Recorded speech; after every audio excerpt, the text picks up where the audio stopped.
Fala galera, estamos ao vivo em mais um podcast, hoje com o meu amigo Daico Bellamy, para falarmos um pouquinho sobre a sua história de vida, um pouquinho sobre vendas, que é um tema maravilhoso. Maico, seja bem-vindo, meu irmão. Pô, maravilha. Eu já gostei que você começou falando assim, estamos aí com o meu amigo Daico. Daico é o cara lá do videogame, o deus da guerra, né? Michael! E na batalha que a gente leva todo dia por aí, né? Ser o Daico, deus da guerra, é uma maravilha, né? A gente precisa da força dele realmente. Então eu vou chamar agora só de Daico. Já pensou? Pô, pode ser, né? Mas por hoje, eu aceito o primeiro Daico, daqui pra frente pode ser o Maico mesmo, né? O deus da guerra das vendas.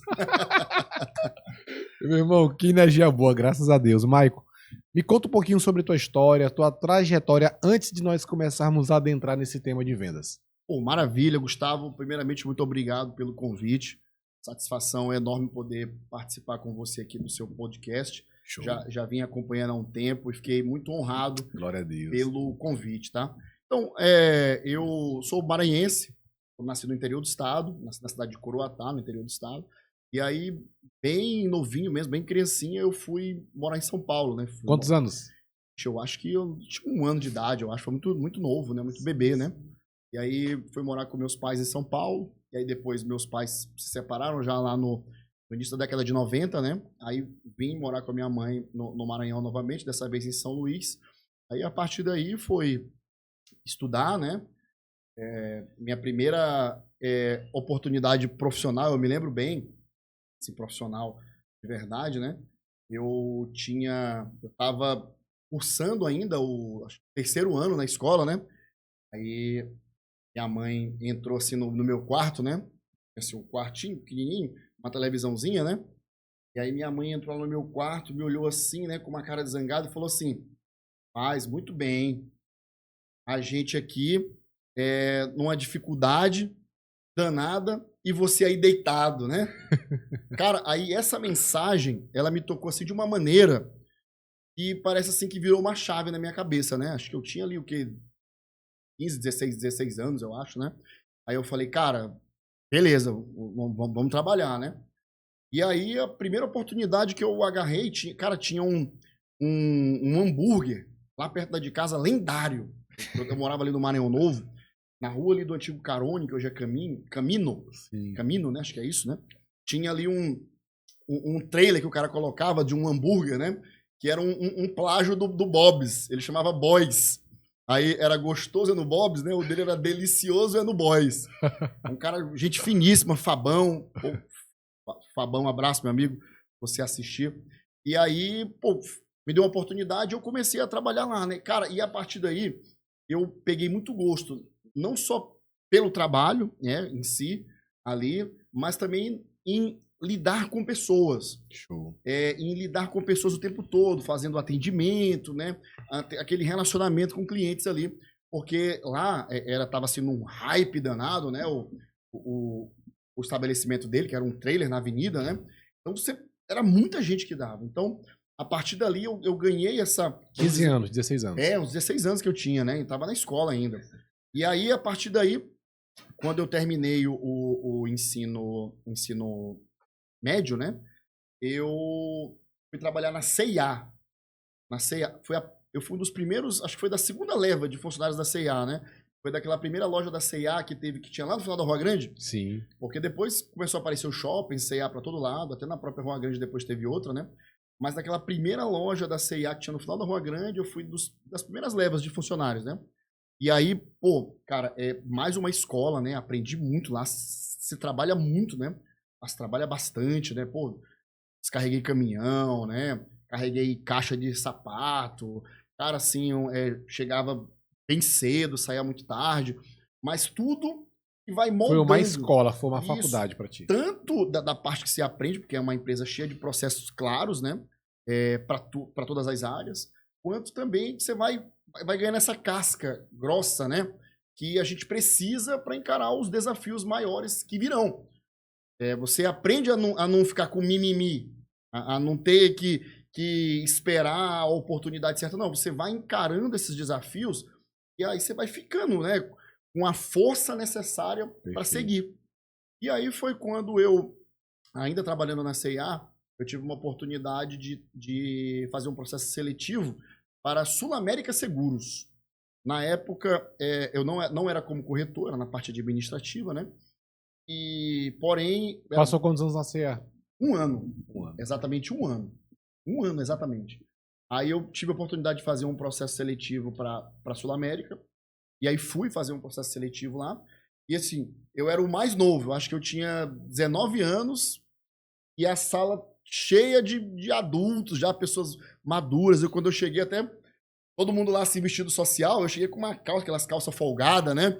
Eu gostava de jogar um futebolzinho. Na época tinha aquela moda, aqueles cordãozinhos de jogador, assim, Sim. curtinho, né? Camisa coladinha, né? Quando eu abri a porta que eu olhei aquele pessoal lá, todo mundo formal, eu disse assim, opa, sala errada. Aí o pessoal, mas você vai fazer entrevista onde? Ah, na Sul América. Não, é aqui mesmo. Aí eu, meu Deus. Só que consegui me sobressair na entrevista, né? Pela ótica daqueles que estavam conduzindo o processo. Fiquei com a vaga. E ali, outra grande escola, né? Apesar de eu ter iniciado na parte administrativa, eu rapidamente me encantei pela área comercial, né? E aí comecei a ter esse tato com corretores de seguros, né? Sim, Os caras também que têm essa venda na veia muito forte, né? E aí foi, mais uma vez, moldando mais uma parte aí dessa minha trajetória profissional para chegar na maior escola de todas. Aí essa, sim, foi a minha, vamos dizer assim, a minha pós-graduação, meu mestrado profissional, que foi quando eu saí da Sul América e fui para o Banco Real, né? Sim. Que hoje é o Santander. Mas na época era o Real, né? O Santander, ele adquiriu o ABN AMRO, que era o proprietário do Real, e com isso levou o Real junto de brinde, né? E aí, lá no banco, aí, cara, eu conheci, de fato, o universo das vendas.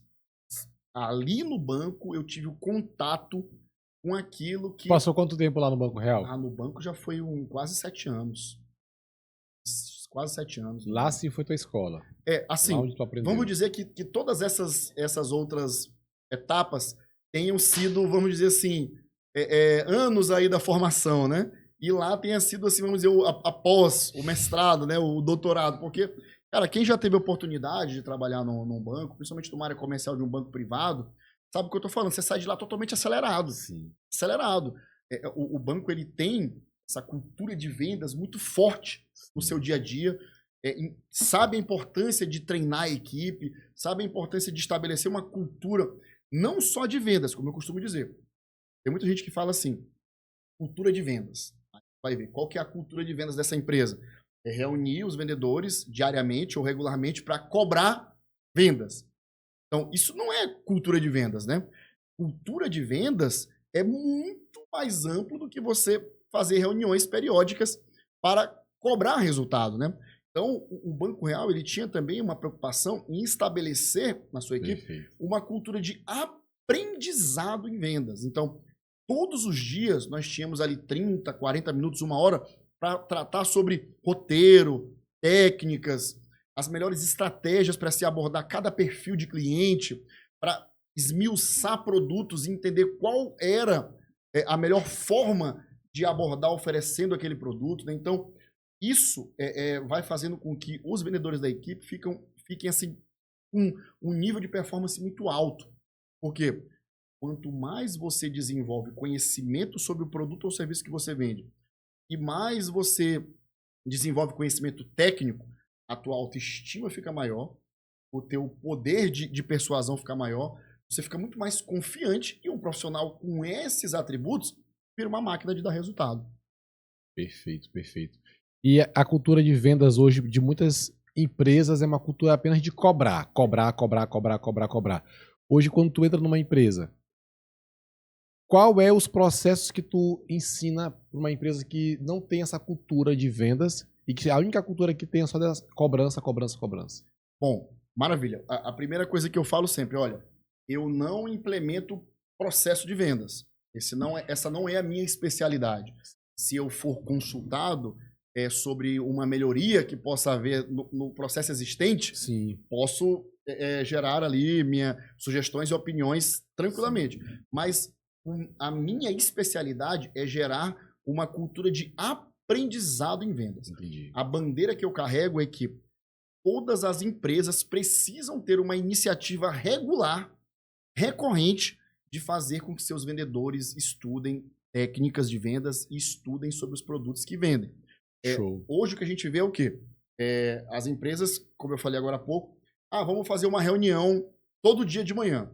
A venda começa às 8 horas da manhã, a gente reúne às 7 para a gente fazer uma reunião de vendas todo dia de manhã. Aí o que é discutido nessa reunião? PO, cobrança, produto que está vendendo mais, vendendo pouco, mas ali não se tem nenhuma troca sobre abordagem, sobre técnicas de venda, sobre estratégias para poder conduzir uma negociação. Quebra de objeções. Contorno de objeções, negociação, técnicas de fechamento, gatilhos mentais, apresentação de produto com foco em benefício, nada. Então, o que acontece? A gente vê muito a realidade.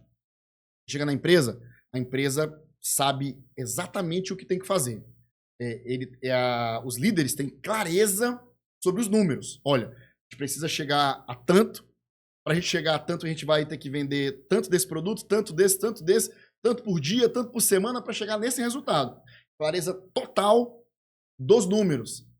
Mas, às vezes, a gente entende que o vendedor vai dizer, chefe, então para mim tá claro, eu sei quanto eu tenho que vender.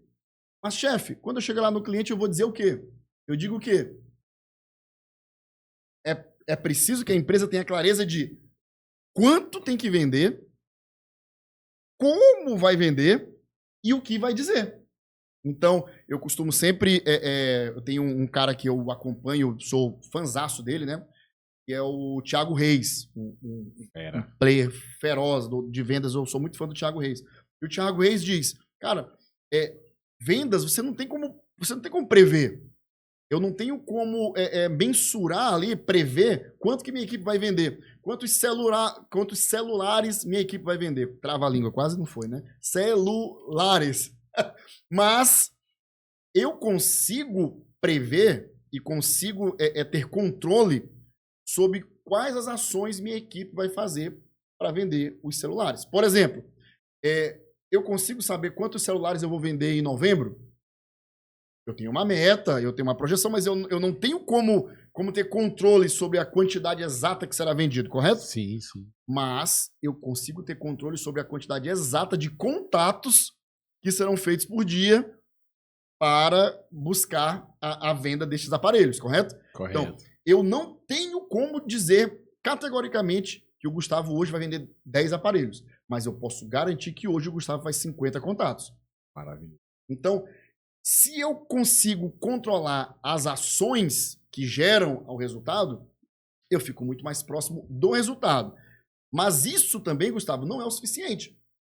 Eu preciso ter controle sobre os números, ter controle sobre as ações que vão me deixar mais próximo de alcançar esses números, mas eu também preciso ter controle sobre o discurso que a equipe vai fazer para os clientes para chegar nesse resultado.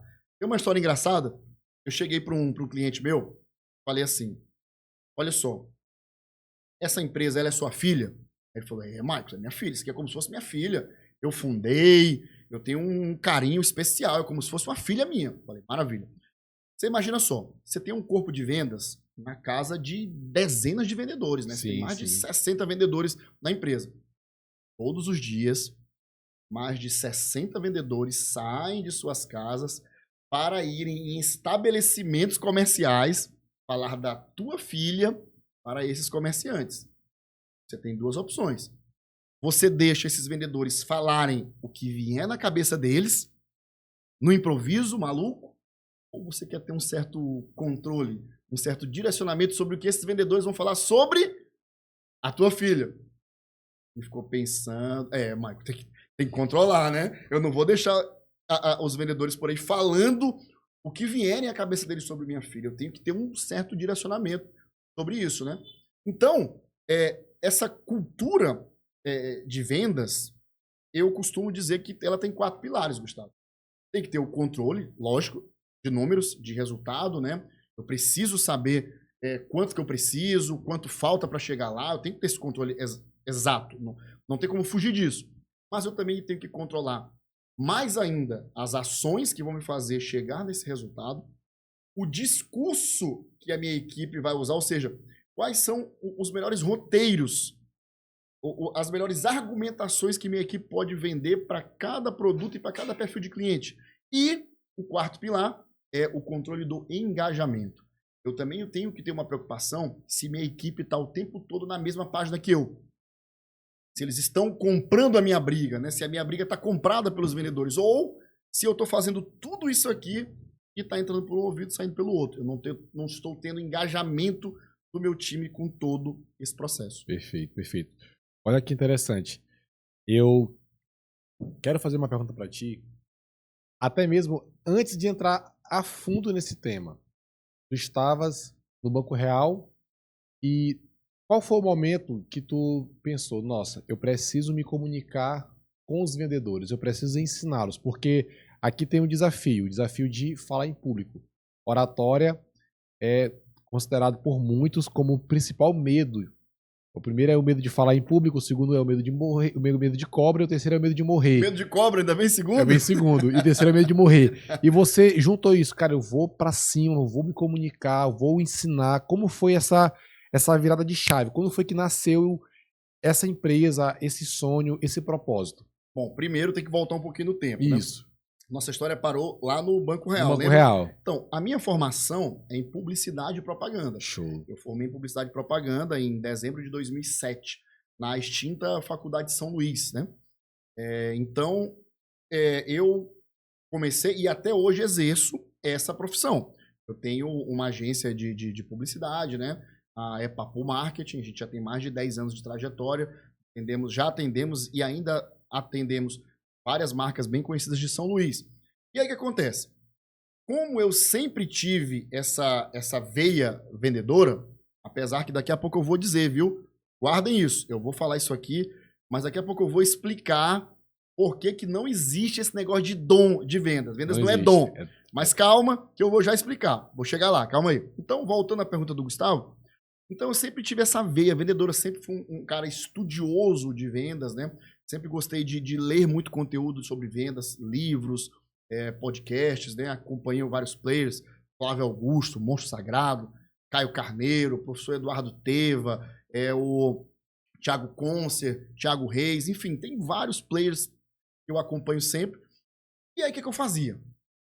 Como eu tinha essa veia vendedora, apesar de estar ali trabalhando na publicidade, no marketing, né? Eu criei um projeto que chama-se Vender é Coisa de Cinema. Eu também sou muito apaixonado Nasceu quando esse projeto? Vender é Coisa de Cinema entre 2018 e 2020. Massa. E foi o que eu fiz? Qual foi a minha ideia, né? A minha ideia foi o quê?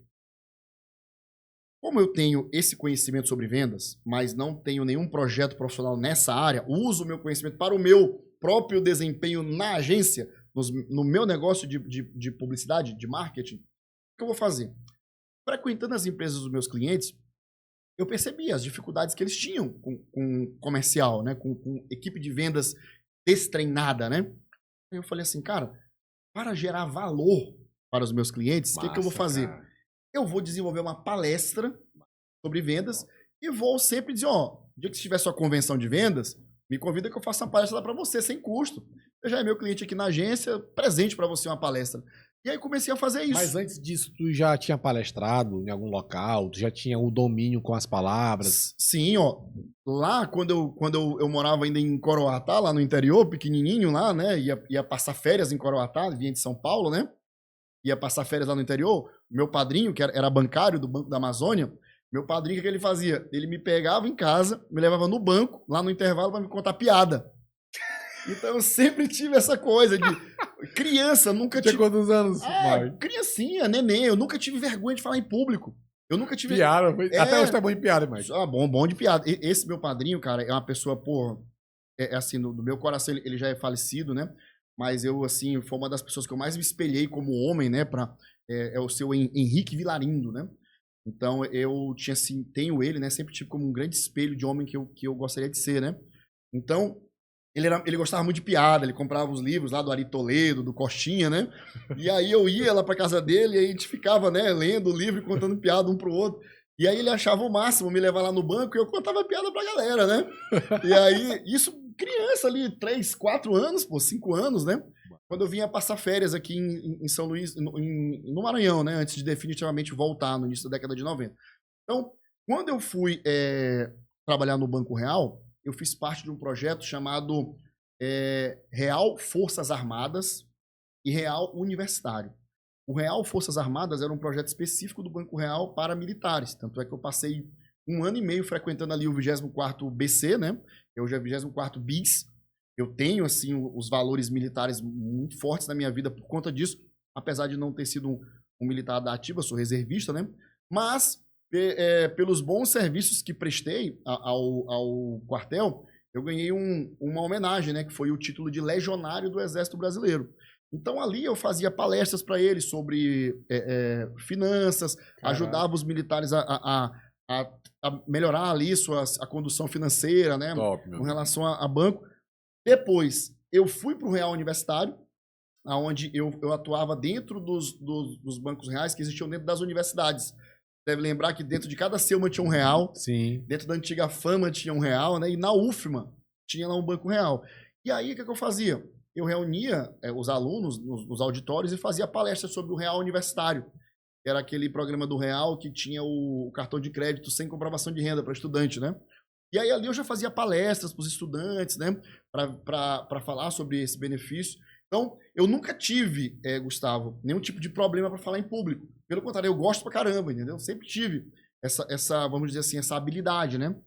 E aí, voltando lá para responder a tua pergunta, finalmente, eu peguei, montei uma palestra chamada Vender é Coisa de Cinema, onde eu retirava insights de filmes e séries, juntando com metáforas e Isso analogias. em 2018 e 2020. Isso, 17, 18, por ali, né? E aí, Mike, tu quer? Beleza, vai ter lá minha convenção, vou fazer uma reunião com os funcionários, eu te dou lá meia hora, te dou 1 hora. Aí eu ia fazer a palestra, o pessoal gostava muito, né? E aí o pessoal, pô, Michael, legal, gostei pra caramba, viu? Muito bom, muito bom. Aí eu ia fazendo, até que um belo dia, em 2020, se eu não me engano, ou foi 21, 20 ou 21, um cara espetacular, que eu tenho, assim, uma admiração gigantesca por ele, um professor de verdade, chama-se Francisco Rocha, que é o proprietário da Psyll Bebidas. A Psyll, cliente lá da nossa agência, e o Francisco sempre foi um Então a Psyll já era cliente da agência. Da agência. E aí, o Francisco, junto com a equipe da Psyll, organizaram uma grande convenção de vendas lá no Hotel Rio Poti. Trouxeram toda a equipe da empresa do interior, da capital, tinha umas 500 pessoas, assim. Massa. Uma convenção gigante da empresa, né? E aí o Francisco falou, Michael, olha, eu quero te convidar para você palestrar lá no meu evento, viu? Se você me dá essa honra, eu falei, claro, a honra vai ser toda minha. E aí eu tenho que melhorar ainda mais essa palestra. Aí fui pra cima, trabalhei nela, melhorei mais. Pô, vai ser a maior palestra da minha vida, né? Eu tinha feito até ali palestra para 10, 20, 30 pessoas. Ali era, sei lá, tinha ali brincando ali muito mais de 300 pessoas ali naquele dia, né? O corpo comercial da empresa, administrativo, todo, né? E aí, cheguei lá para fazer a palestra nesse dia, lá no Rio Poti Hotel. Eram 2 palestrantes, era eu e depois de mim era o Coronel Rendeiro, lá do 24º BIS, também, que foi o palestrante depois de mim, né? E aí, quando eu terminei a palestra, né, o Francisco, pô, elogiou, gostou pra caramba, todo mundo elogiando lá. E no dia seguinte, no domingo, o Francisco me mandou um textão gigante, né, no WhatsApp, me agradecendo. E o resumo do que ele me falou era assim, olha, Michael, vou te falar uma coisa. Você sabe que eu já viajei o Brasil inteiro, já viajei no exterior, já acompanhei muito palestrante, cara, mas você tem muito talento. Invista nisso, porque você tem muito talento para atuar como palestrante nessa área de vendas. Então, aquilo que ele fez para mim... Ele foi teu padrinho naquele momento. O meu maior incentivador, sempre digo isso para ele, né? Hoje ele tem quantos anos ele? Francisco deve ter 78 anos, eu acho, 79. Mas se você olhar o Francisco agora, sentar, que você tem 60. Eu acho que o primeiro vídeo que eu... Quando eu comecei a te seguir, o primeiro vídeo que eu olhei foi um vídeo na Psyll. Algum treinamento lá, eu fiquei, nossa, que legal. Sim, deve ter sido... Eu acho que foi no passado. Deve ter sido algum momento lá de palestra, né? Eu achei interessante. Coisa de cinema.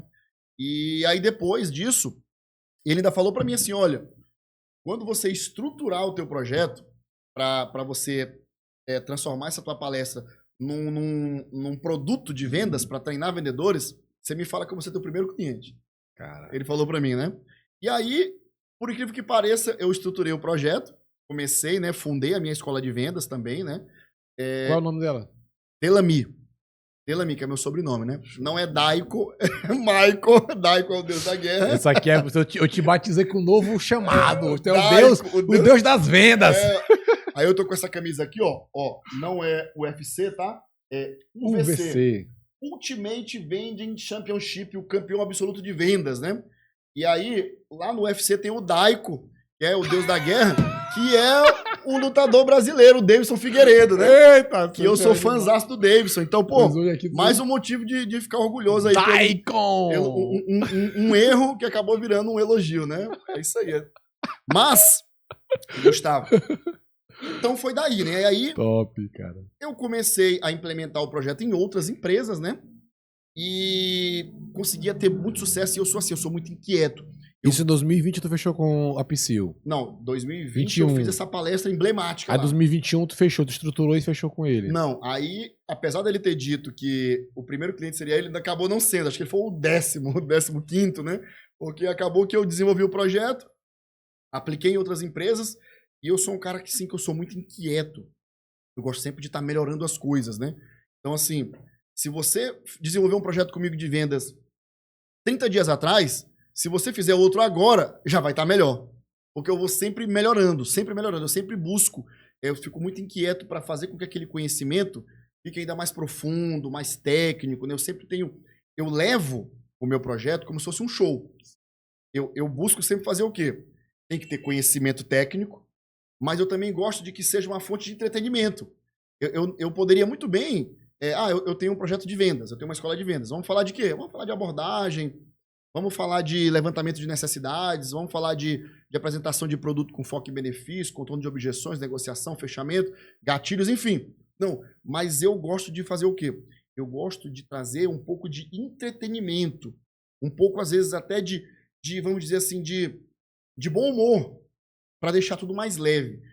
É científico, existem estudos que dizem que quando você ensina algo para alguém, trazendo metáforas e analogias, as pessoas tendem a reter até 50% mais. O próprio Jesus sempre fez isso. Com parábolas, com Perfeito. Analogias, com exemplos. Perfeito. As pessoas tendem a reter mais o conhecimento.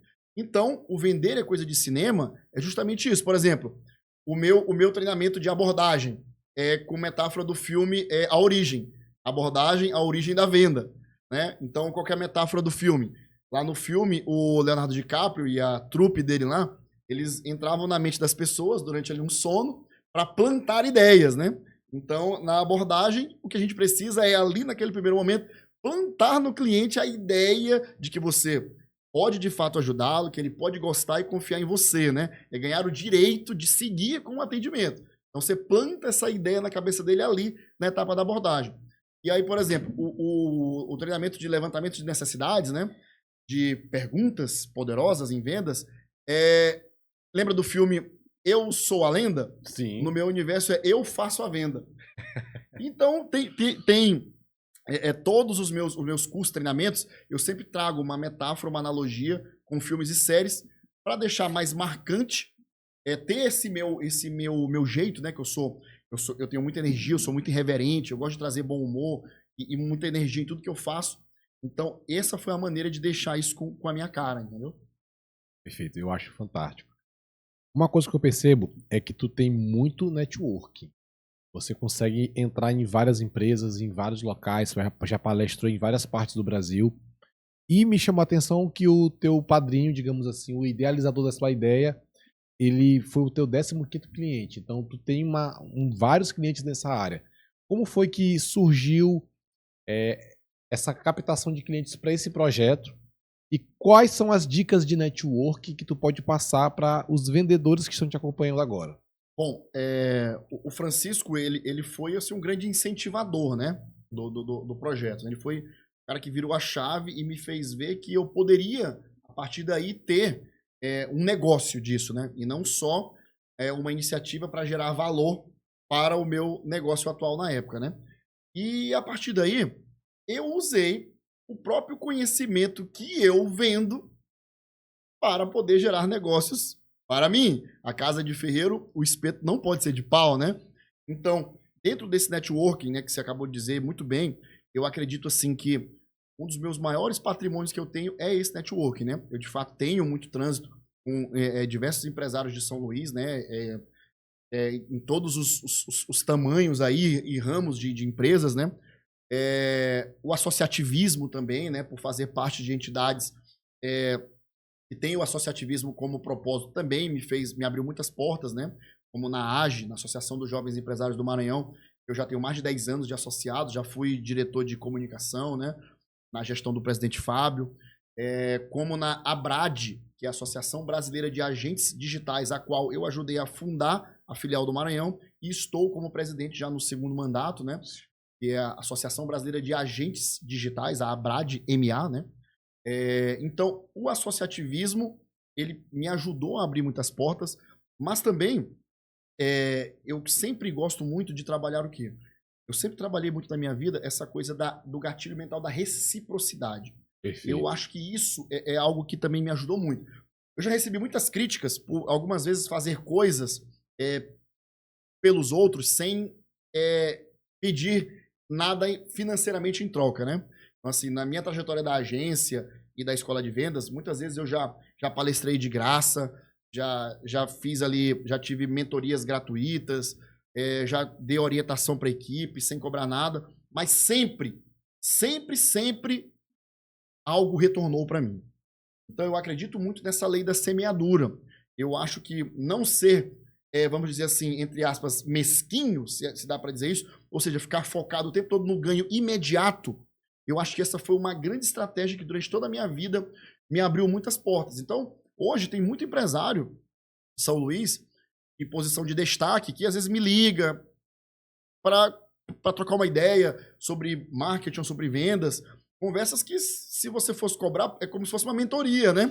E a gente se encontra, toma um café, almoça e, dali ele pode não ter pago por aquilo, mas ali na frente ele me gera um outro negócio, me indica um outro cliente. Então, eu sempre acreditei que a gente não tem que focar só no ganho imediato. É preciso entender que há um processo, né, uma colheita. Você prepara o campo, você semeia, né, o campo, você rega, tem que ter sol para você poder fazer essa colheita. Então, o meu networking, eu acredito que o grande sucesso que eu tive com o networking foi graças a esse meu pensamento. É o gatilho da reciprocidade. Presentear para que você gere naquela pessoa o senso de gratidão. Nossa, o que é que eu posso fazer pelo Daiko? Isso. O que é que eu posso fazer pelo meu amigo Daiko? Rapaz, foi uma pessoa tão maravilhosa. Geralmente no podcast, como eu te falei, a gente tem essa premissa de sempre trazer o máximo de pessoas, né? Hoje eu cobro a questão operacional, mas quando eu estava na rádio, que eu era o diretor, eu não cobrava nem a parte operacional, que a equipe toda lá estava subordinada a mim. E o interessante é que eu fiz milhares de amizades lá na época e atualmente, porque a pessoa vê, poxa, eu quero só ir para conversar com o Gustavo, e ali gera já uma reciprocidade, aí lá na frente, por exemplo, hoje meu sócio nasceu através de um podcast. Perfeito. A gente tava batendo um papo e, poxa, deu match ali numa situação e nasceu um projeto e hoje está dando certo. Então, às vezes o que nós temos que ter é ser intencionais, ser mais intencionais. Não é ser interesseiro, mas é ser intencional. É ser interessado para parecer interessante e não interesseiro. Então, se uma pessoa, você está falando com alguém, pode ver, isso é natural.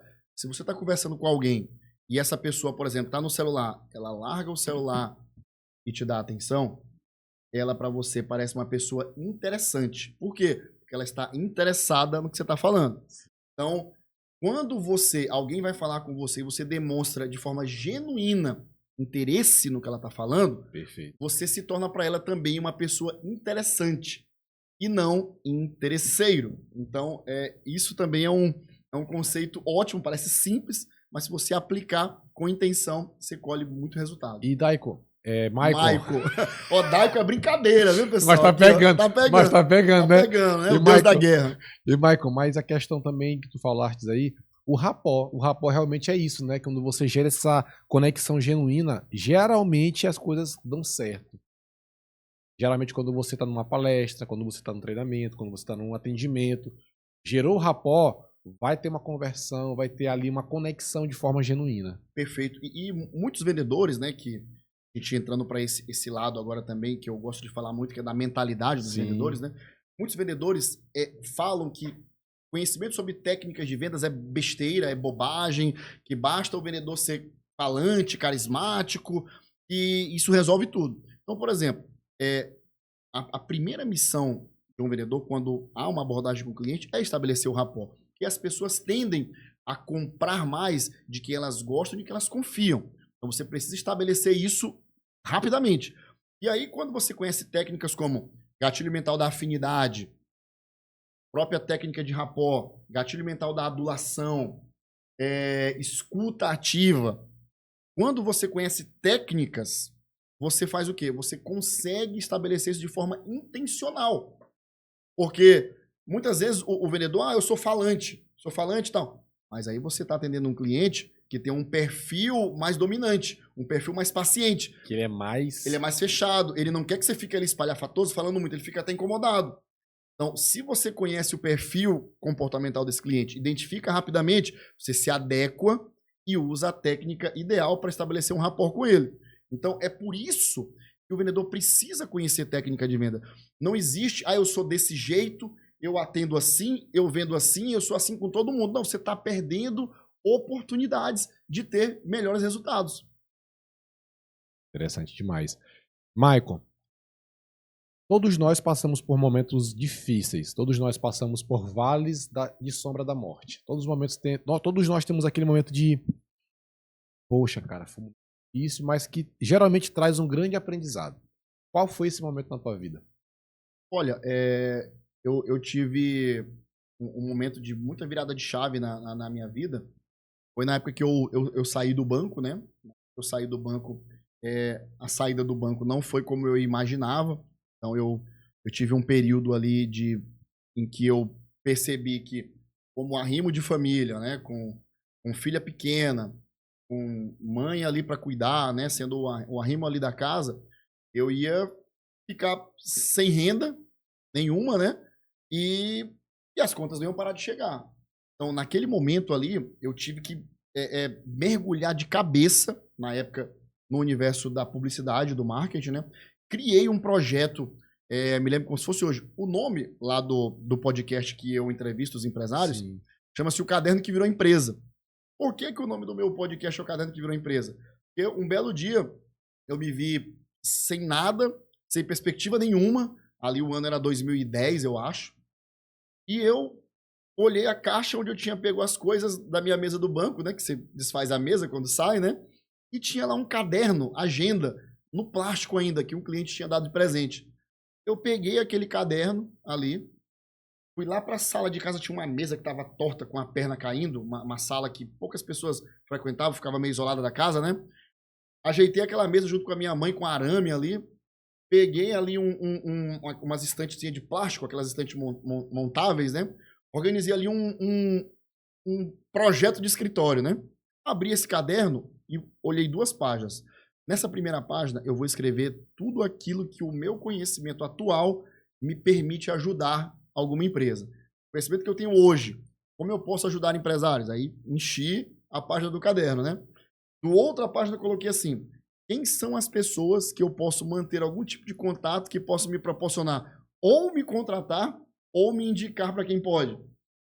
E aí, com isso, eu montei... Isso em 2010. 2010. E aí, com isso, eu montei esse projeto. Cara, botei o caderno debaixo do braço mesmo e saía. Eu saía de porta em porta de loja, estacionava o carro no shopping, ia de porta em porta. O proprietário tá aí, às vezes o proprietário tava bem ali em pé.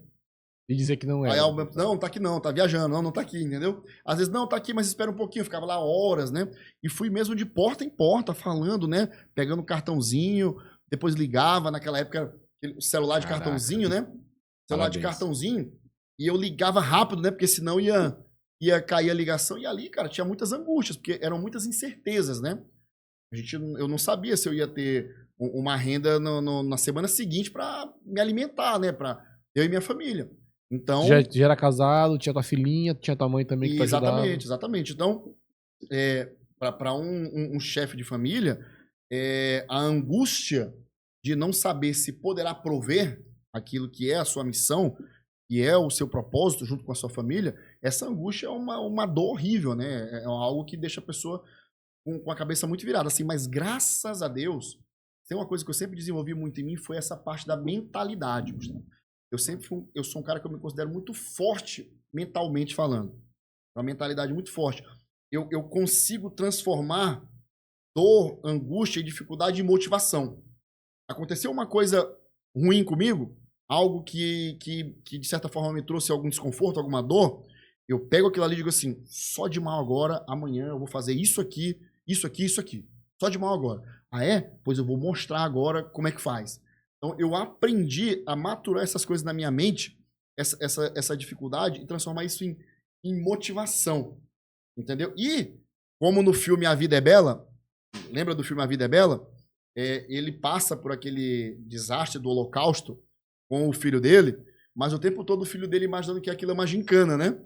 Então, eu tento fazer com que todos aqueles que dependem de mim e me honram também não percebam essa dificuldade. Eu vou blindando eles disso, né? Então, inspirado lá no A Vida é Bela, eu mantenho essa minha mentalidade forte e blindando aqueles ali que me honram, né? De informações que não sejam, vamos dizer, necessariamente importantes que eles saibam, né? Então, assim, a gente vai seguindo e ultrapassando aí essas dificuldades que sempre aparecem, né? A gente está o tempo todo, a vida é assim, né? Uma montanha-russa, né? Hoje eu vejo pessoas assim que às vezes estão numa situação boa, né? Com condições boas financeiras, com certo poder, com certa influência, e tendem a esquecer de onde veio, esquecer de quem o ajudou. Cara, não pode ser assim. Tem que se manter humilde, se manter sempre lembrando de onde você veio. Porque se você se manter sempre humilde, você vai estar sempre aberto a feedback, positivo, negativo, você filtra, vê o que é para te ajudar, o que não é. Se você se manter humilde, você vai estar se mantendo sempre aprendendo. E se você sempre se lembrar de onde você veio, você vai sempre valorizar o que você tem agora. Então, eu me lembro que eu gosto de fazer um happy hourzinho, né? Assim, gosto de tomar uma cervejinha, um whiskyzinho, assim, dia de sexta-feira, fim de semana. Aí eu digo assim para minha esposa, eu lembro que um tempo atrás eu comprava uma garrafa de cachaça 51, 5 limões para fazer uma caipirinha e tirar gosto com aquelas linguiças de supermercado, né? Aí, pô, hoje só aqui tem não sei quantos reais de queijo, um uísque de não sei quanto, uma cerveja artesanal que uma lata é R$ 48, né? Pô, mas eu lembro sempre, né? Ó, é daqui que veio, entendeu? Amanhã eu posso não ter isso aqui de novo, mas eu não vou me abalar. Se eu tiver que ter isso aqui de novo, isso aqui, na verdade, vai me motivar para voltar para isso aqui. Essa é a minha forma de pensar, de conduzir a minha vida nesse sentido. Perfeito, perfeito. Isso aí é muito impactante, esse testemunho, né? Porque as pessoas que te olham hoje, nossa, o Maico, ele está em todos os lugares palestrando na Psyll, palestrando nessa outra empresa, não sabem a tua trajetória, não sabem o teu início, não sabem as dores que tu já passou, o que tu já enfrentou. Então todos nós precisamos lembrar de onde nós estávamos para que nós possamos realmente deixar sempre a humildade tomar de conta. Outra pergunta também que eu acho interessante, me fala um pouco sobre tua família, um pouco sobre tua esposa, sobre teus filhos, sobre tua família, porque muitas vezes é o que nos motiva. Sim. Muitas vezes quando a gente já está com desânimo, a gente diz, Senhor, me ajuda a alimentar os meus. Parece que Deus manda uma força inacreditável. Eu costumo dizer, Gustavo, assim, quando eu vou fazer palestras para equipes de vendas, e eu gosto sempre muito de pegar por esse lado do brio do vendedor. Ó, você quer um remédio ótimo para motivação? Se você estiver se sentindo desmotivado, se você estiver ali meio para baixo, achando que não vai conseguir entregar resultado, faz o seguinte, antes de sair de casa, vai lá no quarto das tuas filhas, da tua filha e dá uma olhada nelas, dá um beijo nelas lá. Pronto, não precisa tomar comprimido nenhum, nem líquido nenhum, só dá uma olhada nelas e vai pro trabalho. O melhor remédio que tem para motivação é esse, entendeu? Então, assim, a família, como eu costumo sempre falar, a gente precisa ter um propósito. em tudo que a gente faz. Se você não tem nenhum propósito, qualquer coisa que vir serve. E vier serve. Então, o que eu sempre tenho como objetivo para mim, manter em segurança, em primeiro lugar, a minha família, as pessoas que me honram. Eu tenho que mantê-los em segurança. Não deixar que falte nada a eles. Esse é o primeiro mandamento. Se a partir daí eu conseguir prover para eles alguma coisa acima disso, isso tudo são troféus. São coisas que a gente vai comemorar, nós vamos sorrir, nós vamos agradecer, mas nós temos que pensar o tempo todo. A missão número 1, e nunca desvie o olhar disso, é manter sua família, as pessoas que você ama, manter aqueles que te honram em segurança. Sim. Se você tiver com a sua família segura, se você tiver ali com o básico da sua vida estabelecido, todo e qualquer outro projeto que você queira seguir fica mais fácil. Eu costumo dizer, quando eu vou dar parabéns para alguém de aniversário, diga assim, meu amigo, muita saúde e paz. Por quê? Você está com saúde e você está em paz com sua família, com as coisas, cara, você tem todos os ingredientes na mão para fazer acontecer. Até meu amigo Robério Lemos, lá da Rock, ele me disse, tem que botar mais um pilar aí, né? Tem que ter saúde, paz e atitude.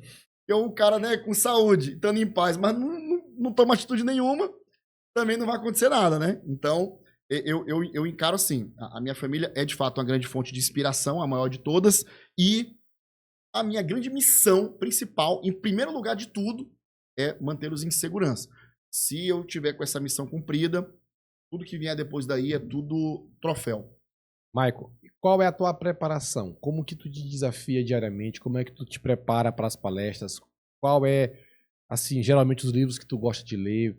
Porque eu sei que essa área de palestra, treinamento, é uma área que você precisa se aprimorar, e você já disse no início que você se aprimora todos os dias, você é inquieto. Como que é a tua rotina de preparação para que você se torne cada dia mais esse palestrante de alta performance? Bom, eu costumo dizer que nós precisamos implementar na nossa vida, assim como a empresa precisa implementar na rotina dela, nós, individualmente, precisamos implementar uma cultura de aprendizado em vendas, né? Ah, Michael, mas eu sou um enfermeiro. Uma cultura de aprendizado em enfermagem. Mas Michael, mas eu sou advogado. Uma cultura de aprendizado em direito. Porque, assim, se estabeleceu que para que eu seja advogado, eu preciso estudar muito, né? Eu já dizia assim, cara, tu quer ser advogado? Cara, tu tem que estudar muito. Ah, você é médico? Cara, você vai ser médico, vai ter que estudar muito. Ah, você é contador, você vai ter que estudar muito. E para ser vendedor, você não tem que estudar nada, né? Não tem que estudar nada. Aí, o que acontece? Se estabeleceu que para ser vendedor, que é a área que é o coração da empresa, a área de vendas é o coração da empresa, que bombeia sangue para todas as outras áreas para que tudo funcione. Mas quando você vai ver, é a área talvez mais amadora da empresa.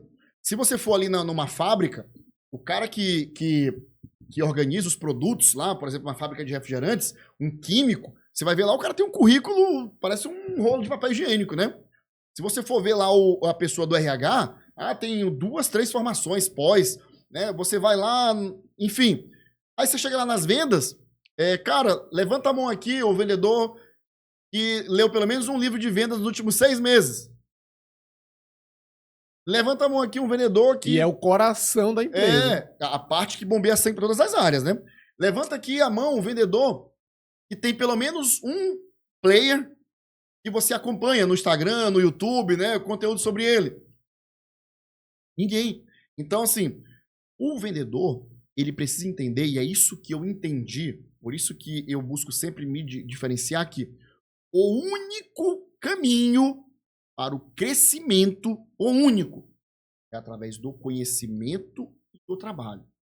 Você adquire conhecimento novo, implementa esse conhecimento no trabalho, tem resiliência para entender que o resultado não é no teu tempo, não é no tempo que você espera, é no tempo de Deus, e depende muito também da velocidade e da força com que você implementa isso, e você vai ter resultado. Agora, a pior maluquice é o cara que diz assim, Eu não vou estudar técnica de venda. Estudar técnica de venda é besteira. Michael é idiota, fica falando essas baboseiras aí, porque ele é treinador de equipe de venda, ele é palestrante, ele fala isso para vender o produto dele.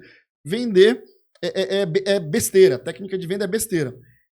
É esse cara que me diz isso, o cara que me diz isso é o cara que chega lá no cliente e diz assim, vamos fazer um pedidozinho hoje? Faz um pedidozinho para me ajudar? Ou leva um pacotinho só para me ajudar? Aí o que é isso? É um vendedor ou é um mendigo? É um pedinte. Me fala, Gustavo.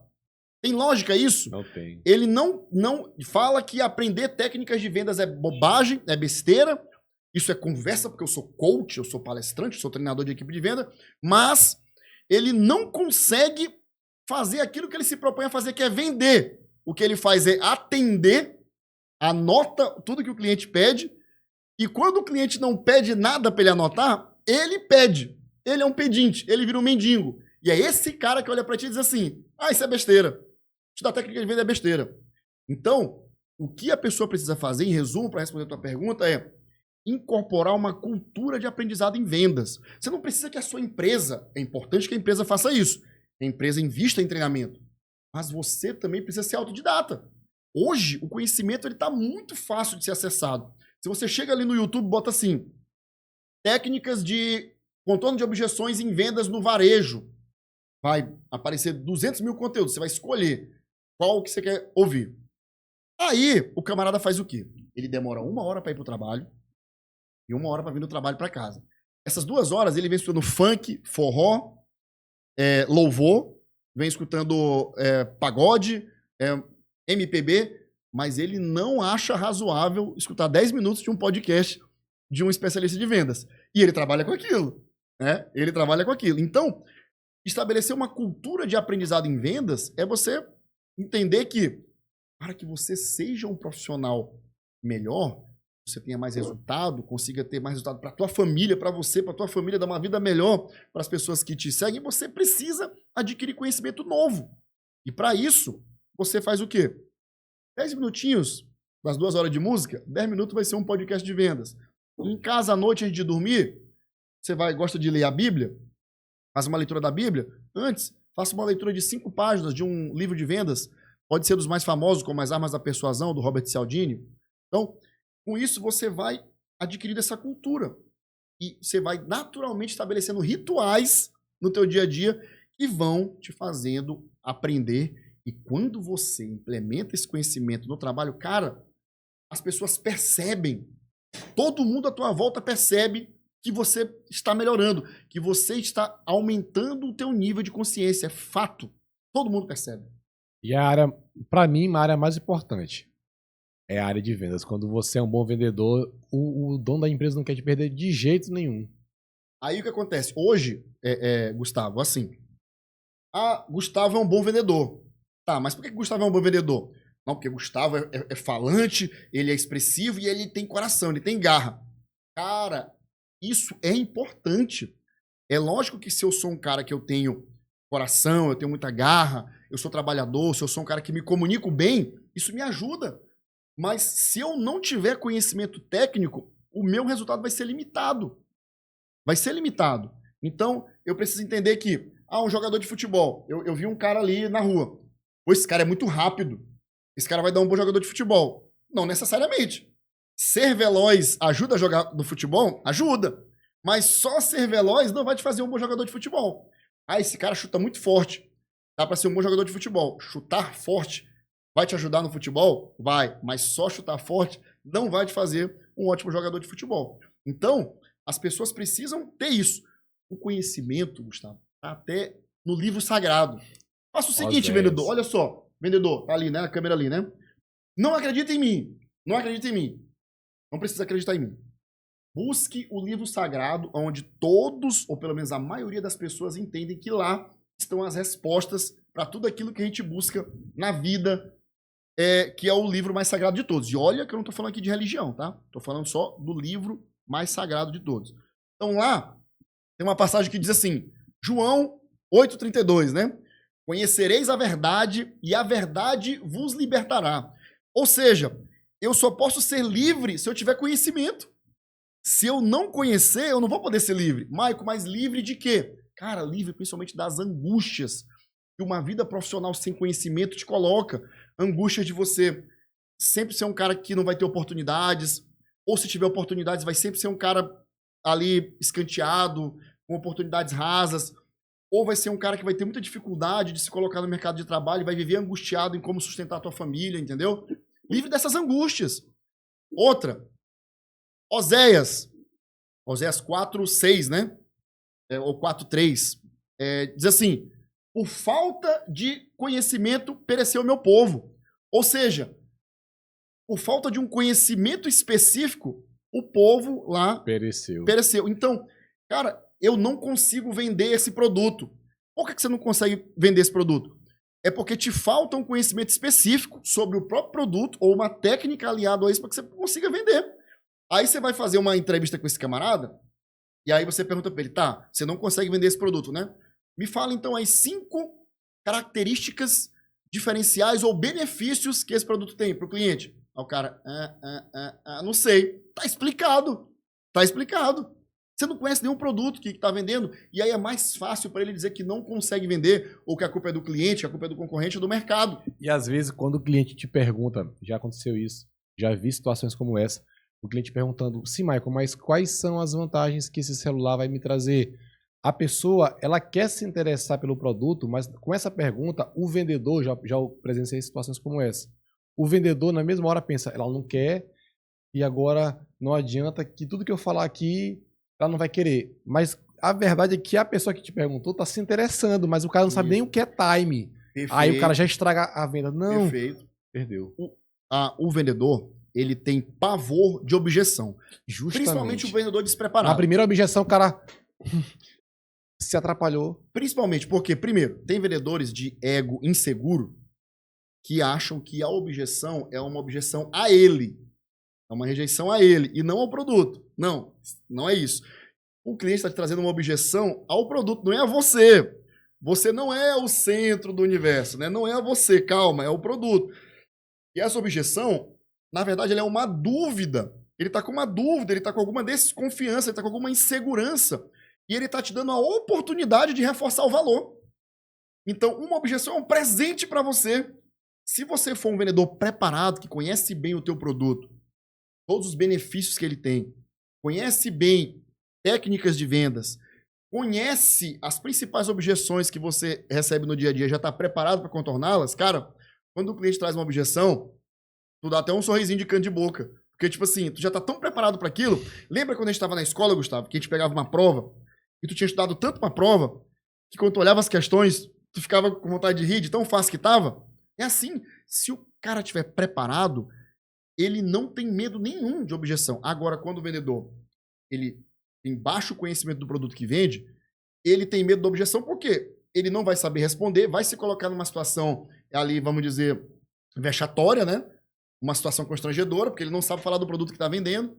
E pior ainda, né? Além disso, não conhece técnica nenhuma para contornar aquela objeção. E aí, com isso, se perdem muitas e muitas vezes. Olha, uma das maiores causas de perda de vendas é o baixo conhecimento do vendedor ou a insegurança, às vezes ele tem até conhecimento, mas a insegurança com que ele passa a apresentação do produto que vende.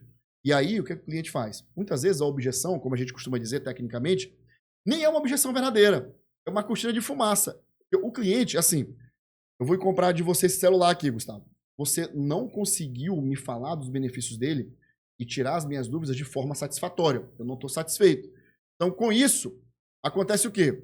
Eu digo assim, Gustavo, gostei, maravilha, show de bola, mas eu vou dar uma olhadinha aqui e depois eu volto. Me dá teu número, eu te ligo. Esse cara quer o quê? Ele quer se livrar de você, ele joga ali uma cortina de fumaça, fala que gostou, né? Adorou, entendeu tudo. Ele quer se livrar de você porque, na verdade, ele não entendeu. Ele não sentiu segurança. E aí, com isso, o vendedor acha que, pô, tá vendo aí? Expliquei tudo direitinho, o cara entendeu, ele acabou indo para outro lugar. Não, a culpa foi dele e não conseguiu passar. Por exemplo, nesse caso aqui, o vendedor podia dizer, olha, tudo bem, seu Gustavo, entendo perfeitamente, né? De fato, olhar outras opções é muito importante para tomar uma decisão como essa, né? Mas assim, qual dos pontos da minha apresentação o senhor teve uma dúvida, até para que eu possa te ajudar melhor, possa te ajudar a tomar uma decisão mais segura, né? Então, você tem que tentar puxar o cliente com perguntas novamente, e fazer com que ele te diga a objeção real. Aí nessa hora ele pode dizer assim, Mike, sabe o que foi? É essa condição de pagamento. Aí ele vai dizer a objeção real. Essa condição de pagamento só pode ir em 10 vezes. Se pudesse em 15, ficava melhor. Olha que maravilha. A objeção verdadeira apareceu. Antes era, gostei, mas vou dar uma voltinha para ver mais, né? Como você perguntou, você foi ali persistente. E é interessante, você falou, eu te entendo. Acolhe. Nesse momento você já conquista ele novamente. Acolhe. Porque se você, não, que isso e tal, se tu já começa a te revoltar com aquela objeção, aí tu perde o cliente. Toda e qualquer técnica de objeção, ela começa com um acolhimento. Você precisa acolher a dor do cliente. Não, mas esse celular tá muito caro. Olha, seu Gustavo, eu entendo perfeitamente como você se sente. Eu também já me senti assim. Muitos dos meus clientes já se sentiram assim. Porém, de fato, o nosso produto não está posicionado como o mais barato. O nosso produto, ele não quer se posicionar como o produto mais barato. Agora, até para que eu possa te ajudar melhor, eu queria entender. O senhor está dizendo que o meu produto está caro em relação a quê? Em relação a qual outro? Aí ele vai te trazer agora qual é o parâmetro dele de comparação. Ah, não, esse iPhone está muito caro em comparação aqui com esse Nokia 3310. Aí você, aí agora você já tem capacidade, né, de, vamos dizer, de contornar essa objeção falando tudo aquilo que o seu iPhone tem que o Nokia não tem. Então você já conseguiu acolher a objeção dele e entender qual que é o parâmetro de comparação dele para dizer que estava caro, né? E é por isso que tu fala que vendas é muito emocional, é muito mental, porque no momento de uma venda, se tu não tiver uma mentalidade forte, na primeira objeção, tu já vai começar a te bananar toda, a tua voz começa a ficar trêmula, tu já começa a ficar nervoso. E a questão da ressonância da voz, a voz é muito poderosa, porque Napoleão Hill, inclusive, fala sobre isso, que quando você tá com uma voz potente, uma voz entusiasmada, ela cheira de longe.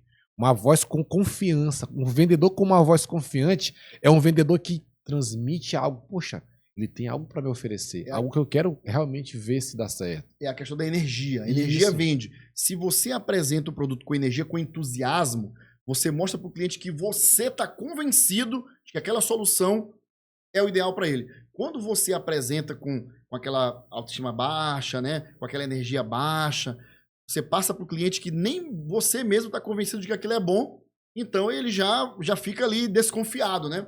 Então, a energia vende. O entusiasmo que você apresenta os benefícios do produto mostra para o cliente, olha, esse cara sabe o que ele está falando, esse negócio é bom mesmo, viu? Esse negócio é bom. Então, o cara fica com aquela energia baixa, está doente, né? Tudo bom, não, é isso aí mesmo. Não, energia, cara, vai com energia, vai com entusiasmo. E quando eu falo isso, não é para você ficar gritando no show, não. Até porque cada perfil de cliente você precisa espelhar, né? Mas o entusiasmo, ele pode ser implementado nesse atendimento, independentemente da entonação da voz, independentemente da forma como se você vai gesticular muito ou pouco. Ele pode estar presente no atendimento e deve, se você quiser ter uma performance melhor.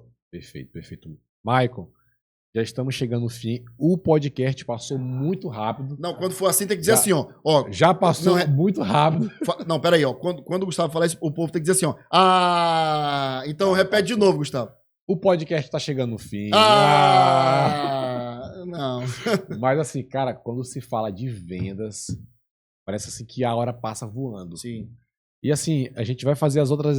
Eu quero te trazer outras vezes aqui pra gente poder estar conversando e para nas próximas até tentar talvez simular aqui algum caso, algum case. Boa, vamos fazer o roleplay aqui. Pessoal, roleplay, não pensem que é nada aí, nome de duplo sentido não, né? Roleplay é simulação, tá bom? Roleplay, simulação de vendas aqui. Não, e depois vamos marcar o stand-up também, viu? Porque eu quero saber... Esse teu talento pra stand-up, eu quero que tu venha aqui também contar algumas piadas, viu? Boa, maravilha. Ó, eu já não tô tão piadista quanto já fui, né? Mas ainda lembro de algumas boas, viu? Dá pra dar uma divertida na galera, né? Até você usa até algumas dessas. Tá aí, vai finalizar, conta uma e depois manda uma mensagem pra galera. Bom, vamos lá, deixa eu ver aqui. Se tu te lembra de alguma das antigas. Rapaz, o negócio é lembrar de alguma que não seja... Imoral, né? Pra não escandalizar o público, né? Enfim, não, vamos conversando aqui um pouco mais, que daqui a pouco eu lembro. Mas, ó, o que eu quero também, daqui a pouco eu lembro da piada pra encerrar, Eu quero deixar uma mensagem, Gustavo, se você me permite. Com certeza. Para os meus amigos, meus irmãos e minhas irmãs, vendedores e vendedoras. Hoje, aquela é a minha câmera, né, produção? Hoje, existe dados que indicam que 90% dos profissionais que trabalham com vendas não estudam técnica nenhuma, zero. Apenas vão para os seus locais de trabalho todos os dias achando que com o conhecimento que tem, muitas vezes com algum carisma, muitas vezes com a raça, com o coração, acho que só isso vai fazer com que eles tenham resultados. Quando você olha para esse número, o que tem aí? Tem uma oportunidade. Hoje, como o Gustavo falou, eu conheço a realidade de diversas empresas do Maranhão e de fora do Maranhão. E eu digo a você com 100% de certeza, na imensa maioria das empresas, se você chegar para fazer um processo seletivo e demonstrar um conhecimento básico de técnicas de vendas, em cada uma das etapas da jornada da venda, seja ela do varejo, do atacado, ou de produtos e serviços, enfim, se você demonstrar 30% um conhecimento básico, o entrevistador manda passar o cadeado na porta e te prender lá para não te deixar embora. Hoje em dia existe uma carência muito grande por vendedores técnicos e intencionais. Existe um oceano de oportunidades para você mudar a sua vida. Se você simplesmente vencer a batalha mental e entender que você precisa estudar. Você precisa se tornar um vendedor profissional. E se você conseguir fazer isso, você vai ser um profissional cobiçado. Você vai ser um profissional disputado e vai poder mudar a sua realidade, a realidade da sua família. Estude. Pare com essa história de dizer que estudar técnica de venda é besteira. Isso é idiotice. Não é. Acredita em mim.